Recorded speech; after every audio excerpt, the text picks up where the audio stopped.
Hi there, and welcome to Master of Horror, where I post the most scariest true paranormal stories ever told. I give you only the stories that will petrify you.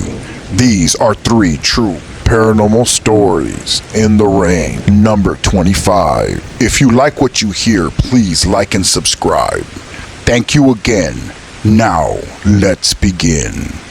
Scary true paranormal story number 1. The Haunted House. In 2012, Tom and Jeanette moved into an older home in New Jersey. As they began to renovate their new home, they found pentagrams outside carved into the trees surrounding their home. They dismissed it, not wanting to make a big deal about it. Then, they began to hear noises coming from different places around the house. One day, when Angela, the youngest daughter, began to clean out their kitchen and fridge, she paused after hearing something. Just then, all of the drawers flew out onto the floor and the cabinets flew open. Angela ran out of the kitchen screaming. Her parents knew something was wrong after this incident. Shortly after, they began to renovate the basement. As they began to tear down the walls, they found an old diary dating back to 1926, when the house was made. The diary at first looked normal, but as they read on, they noticed it had a darker meaning towards it. The book revealed animal sacrifices and occult practices. They were shocked. They wanted to move out at that moment, but they knew they didn't have the financial opportunity to do so. Some weeks later, Angela was on the swing by the borderline of the woods. Jeanette was inside the house. She claims she heard screaming coming from outside.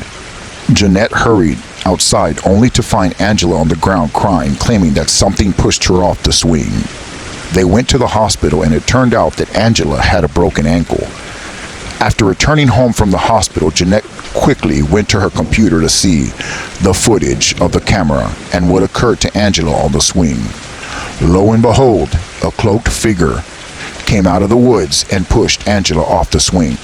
Jeanette called the police, but after checking the area, the police said they could do nothing at that point and to call them if something else happens.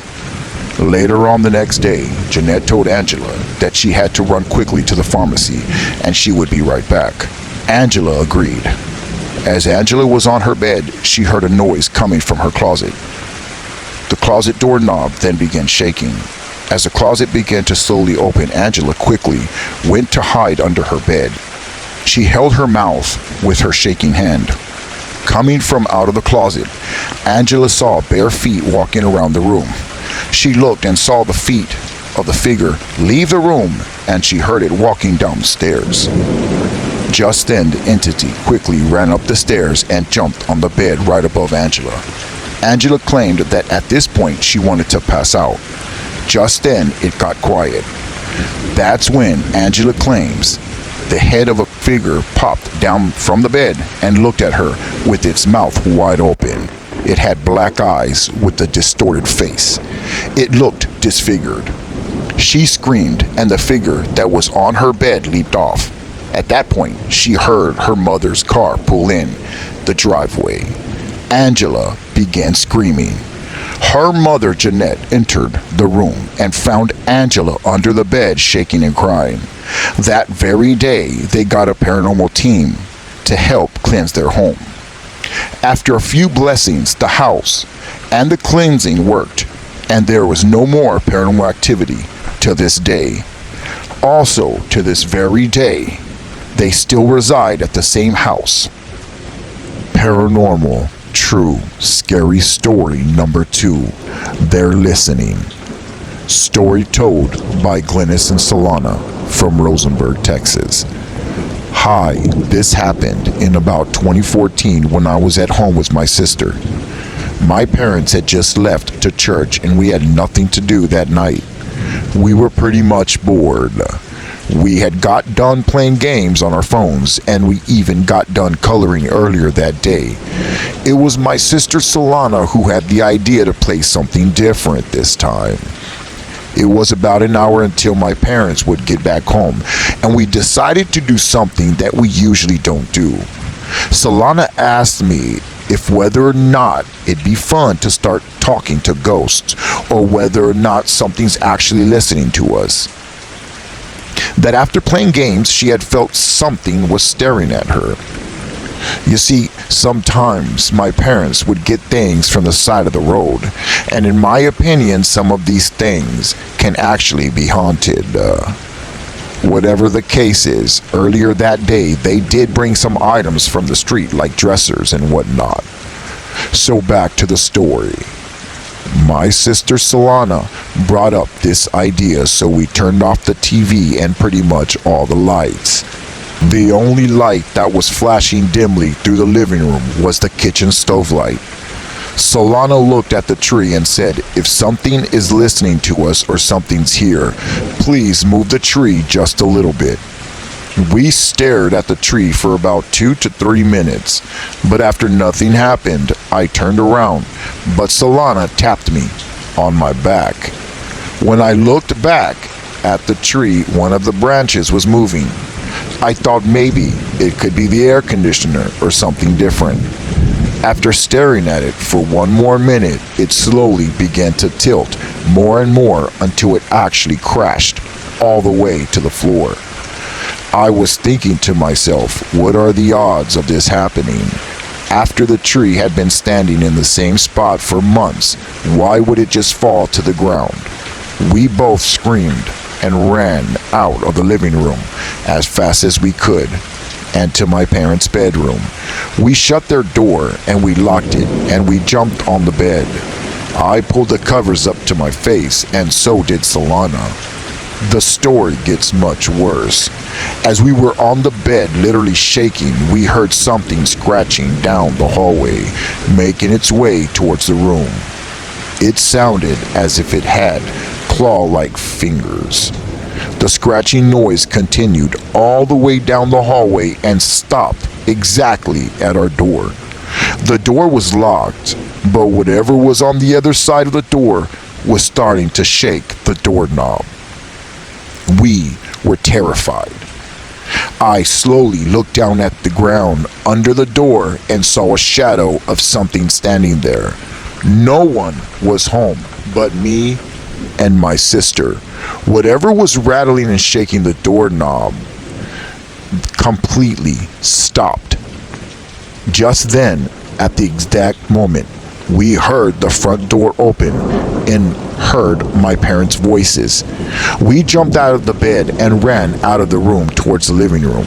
As soon as we saw our parents, we hugged them and told them everything that had just happened.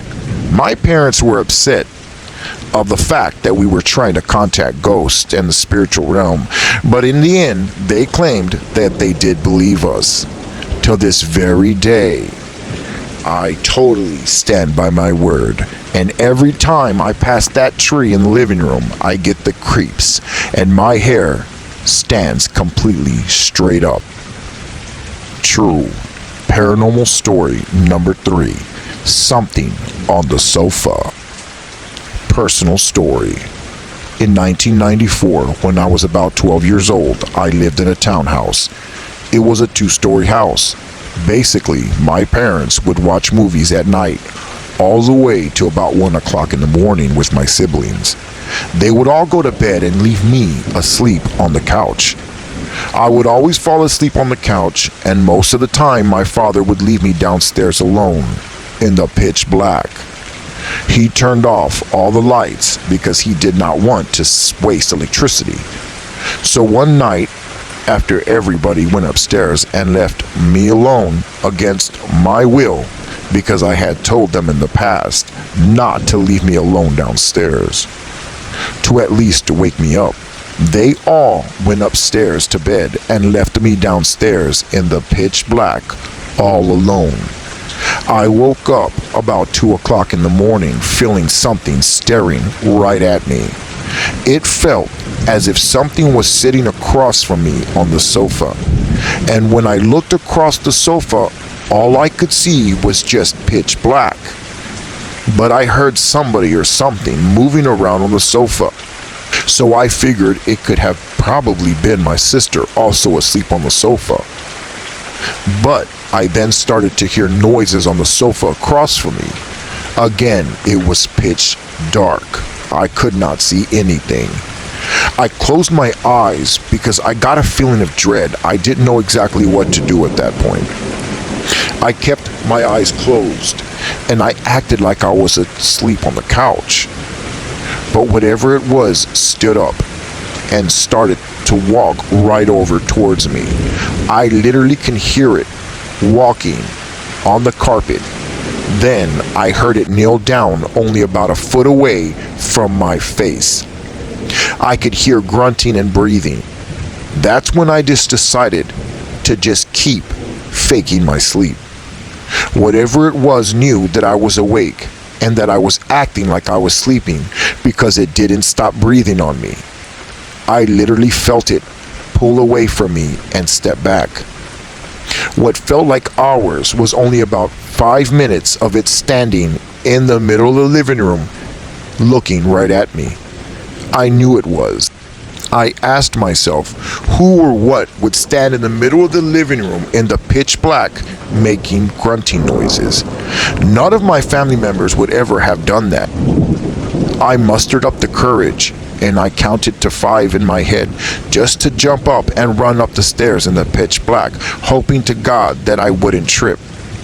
So now I began counting down from 5, 4, 3, 2, 1. I quickly jumped up and started running in the pitch dark towards the stairs. I even put my hand on the wall trying to feel for the light switch to turn it on, but again, I always had problems turning the light on and trying to find where it exactly was. When I made it halfway up the stairs actually curved and go back around another flight of stairs. When I was halfway up the stairs, I could hear something right behind me holding onto the rail and breathing heavily. I went up the stairs and made it to my parents' door. I tried to unlock it quickly because they always kept their door locked, but I couldn't. That's when I went to my room and opened the door. I quickly turned the lights on and I turned around and looked towards the direction of the stairs. And I saw a shadow duck down from the view of the stairs, hiding under the stairrail. I woke up my sister, then my mother, and then my father. My dad went downstairs, and nothing was down there. He questioned me over and over what had occurred and told me that it was my imagination. I know for a fact that what I heard and what I felt was 100% true. Thank you for listening to Master of Horror. If you like what you've heard, please like and subscribe. Well, okay, my friends, good night. And remember to leave the nightlight on.